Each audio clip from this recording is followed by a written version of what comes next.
Something has been stolen from you, and the terrifying part is that you never even felt it happen. You didn't notice the exact moment your mornings stopped feeling fresh. You didn't catch the precise day when motivation became a stranger, when getting out of bed felt like lifting a mountain, when the simplest tasks began to feel impossible without first reaching for your phone, your coffee, your next hit of something. Anything, just to feel a little more alive. It happened slowly, silently, the way a tide pulls sand from beneath your feet while you're standing still, certain the ground is solid. But the ground shifted. Your brain shifted. And now here you are, scrolling through a life that looks full from the outside, but feels hollow from the inside. Wondering why nothing excites you the way it used to. Wondering why rewards feel smaller, why joy feels further away, why you need more stimulation just to feel normal. You are not broken.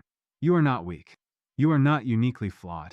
What has happened to you has happened to millions of people living in this exact era, in this exact world, surrounded by this exact technology. And there is a name for what you are experiencing.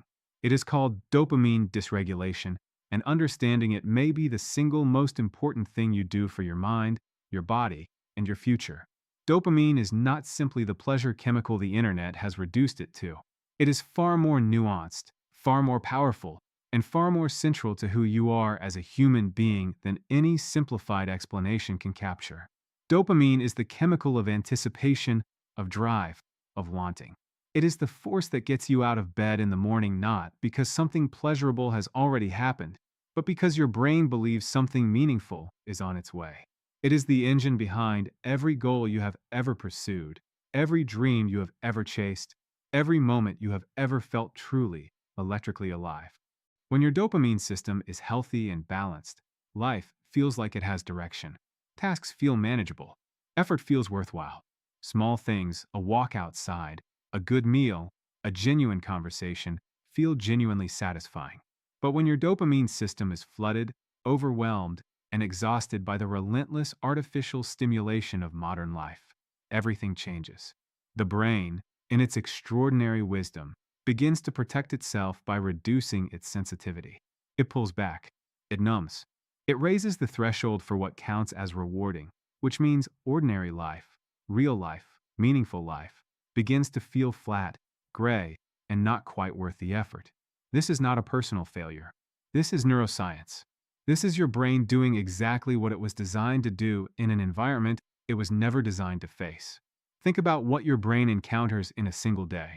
You wake up and before your eyes have fully adjusted to light, you are already inside a stream of notifications, headlines, opinions, images, and alerts, each one engineered by some of the most sophisticated minds in the world to capture your attention and trigger a small dopamine response.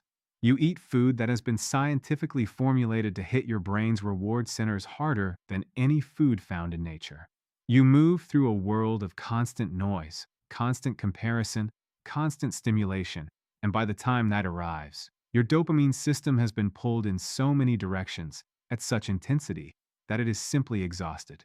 And exhausted dopamine systems do not recover on their own, not while the same environment continues to overwhelm them every single day. This is the cycle. This is the trap.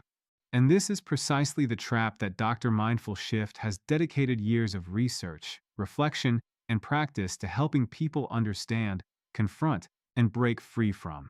Not through willpower alone, not through punishment or deprivation, but through a structured, compassionate, science-backed process of genuine neurological reset.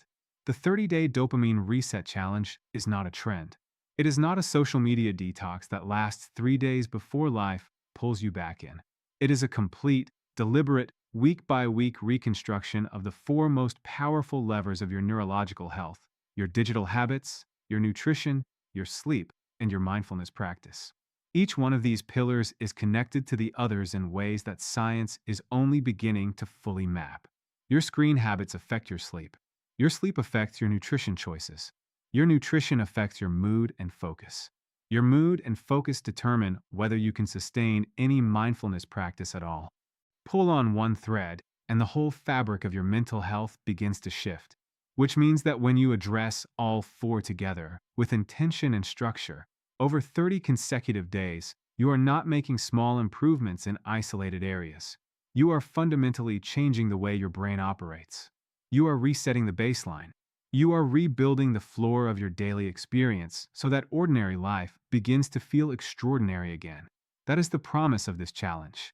Not perfection, not a personality transplant, not some idealized version of yourself that exists only in motivational videos.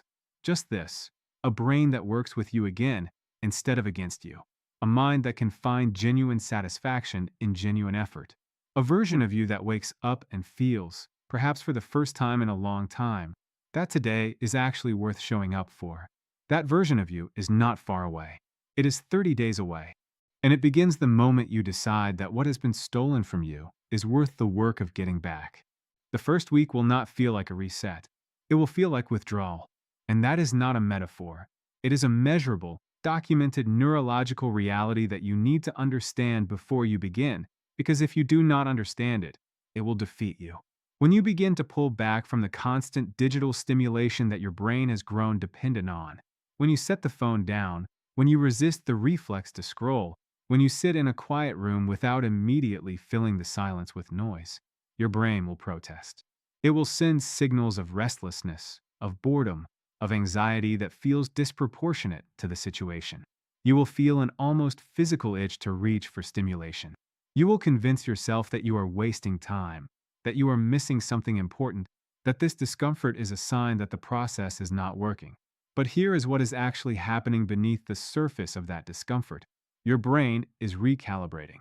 The dopamine receptors that were numbed by overstimulation are beginning, slowly and tentatively, to wake up again.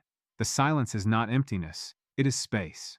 And for a brain that has been crowded with artificial noise for months or years, space feels terrifying before it feels peaceful. This is week 1. This is the digital reset.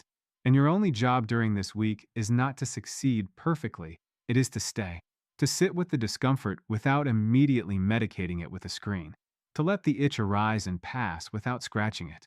That single act, repeated across 7 days, begins to rewire neural pathways that no app, no supplement, and no shortcut can touch.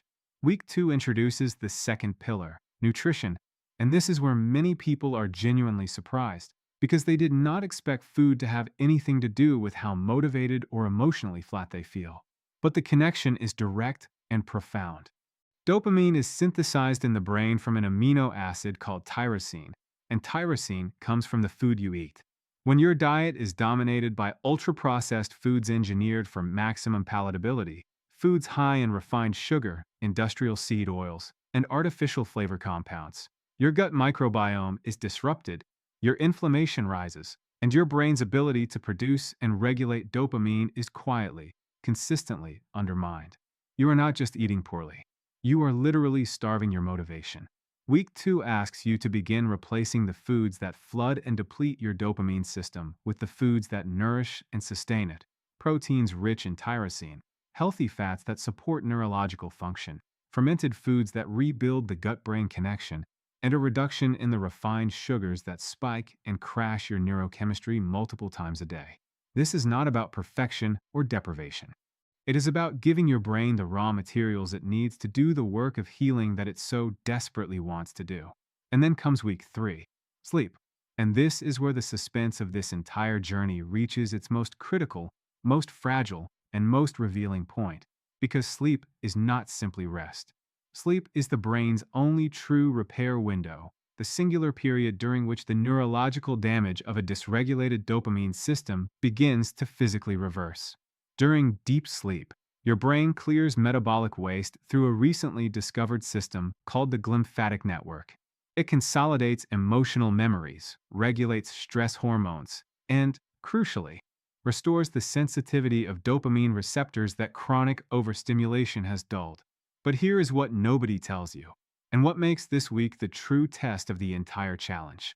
Improving your sleep requires confronting the very habits that have been protecting you from your own thoughts. The late-night scrolling, the television you fall asleep to, the blue light that suppresses your melatonin for hours before you even close your eyes. These are not just bad habits. They are coping mechanisms.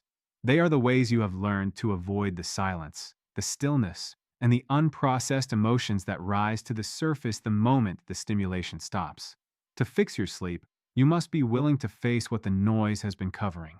And that is the moment in this journey, somewhere around day 16 or 17, when many people quietly stop. Not because the challenge is too hard physically, but because the stillness becomes a mirror, and not everyone is ready to look at what is reflected back. But those who stay, those who breathe through the discomfort of those middle days and refuse to reach back for the familiar noise, those people begin to notice something extraordinary happening. It starts subtly. A morning where waking up does not feel like a battle. A moment of genuine hunger for a real meal instead of processed convenience.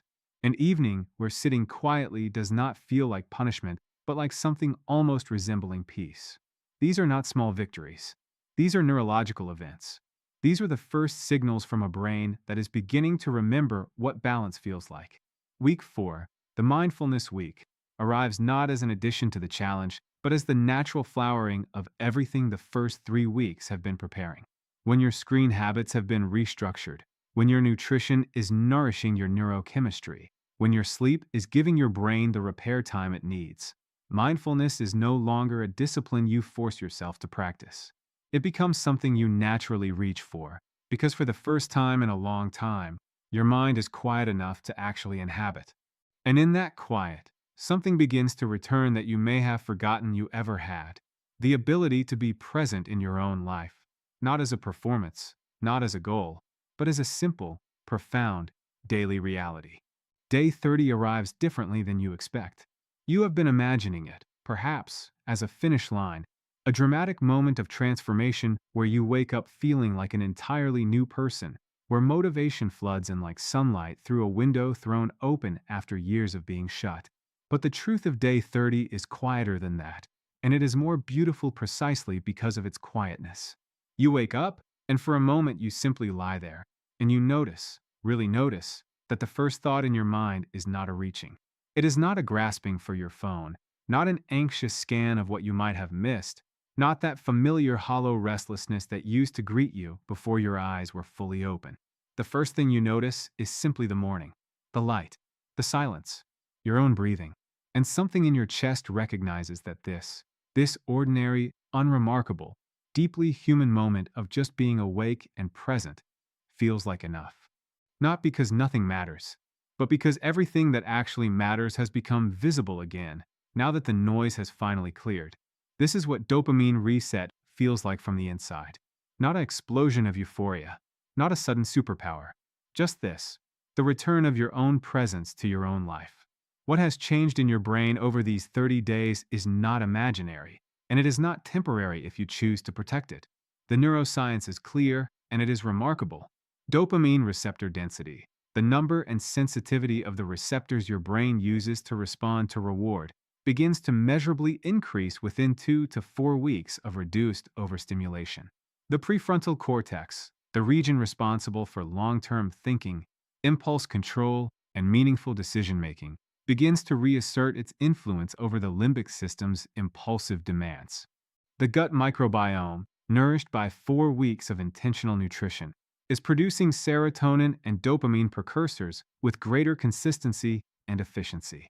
Your sleep architecture has deepened, meaning more time in the slow wave and REM stages where neurological repair actually happens. Your stress hormones have begun to regulate, which means your baseline anxiety, that low-grade hum of tension that you had grown so accustomed to that you stopped recognizing it as unusual, has quieted. You are not the same person neurologically that you were 30 days ago. The brain you are living in today has genuinely, physically changed. And the most extraordinary part of that truth is this. You did it. Not a pill, not a procedure, not a shortcut. You, choosing differently, day after day, in the small, invisible moments when no one was watching and the old habits were pulling hardest. You are the reason this brain exists today. This is the philosophy at the heart of everything that Dr. Mindful Shift teaches. That the most profound transformations in a human life do not happen in dramatic singular moments, but in the accumulation of quiet, consistent, deliberate choices made in the ordinary hours of ordinary days. That healing is not an event, but a direction. That the version of yourself you most want to become is not waiting for you somewhere in the future, fully formed and finally arrived. It is being built right now, in the way you respond to boredom, in the way you treat your sleep, in the foods you choose when no one is looking, in the seconds between stimulus and response where your freedom actually lives. Dr. Mindful Shift has always maintained that the reset is not the destination. It is the beginning of a different relationship with yourself. A relationship built not on the frantic pursuit of the next dopamine hit, but on the slower, deeper, infinitely more sustaining satisfaction of a life lived with intention, with presence, and with genuine alignment between who you are and how you spend your hours. Because here is the final truth that this 30-day journey has been moving you toward, the truth beneath all the neuroscience and all the habit restructuring and all the mindfulness practice. The reason any of this matters at all is not so that your brain chemistry looks better on a scan. It is so that you can show up for your life. Really show up. Not as a distracted, overstimulated, half-present version of yourself moving through days on autopilot, consuming without creating, existing without truly living. But as someone who wakes up with enough clarity to know what they value. Someone who has enough focus to pursue what they love. Someone who has enough emotional availability to be genuinely present with the people who matter to them, not physically in the room while mentally somewhere else, but actually there, eyes open, heart open, fully inhabiting the only life they will ever be given. That is what is on the other side of this reset. Not perfection, not the absence of struggle, but the return of agency, the profound and irreplaceable feeling of being the author of your own experience rather than a passive passenger in it. You have spent long enough letting algorithms decide what deserves your attention. You have spent long enough outsourcing your sense of reward to devices designed to exploit it. You have spent long enough feeling like a stranger in your own mind. The 30 days are behind you now. The rest of your life is what comes next. And for the first time in perhaps a very long time, you are ready for it. Not because the world has changed, but because you have. Go live it. Go protect it. Go be present for it. Because a life fully felt, fully inhabited, and fully chosen is the only reset that was ever truly worth making. If you are benefiting from our topics, please subscribe, like, and turn on the bell notification so you can see our new videos early.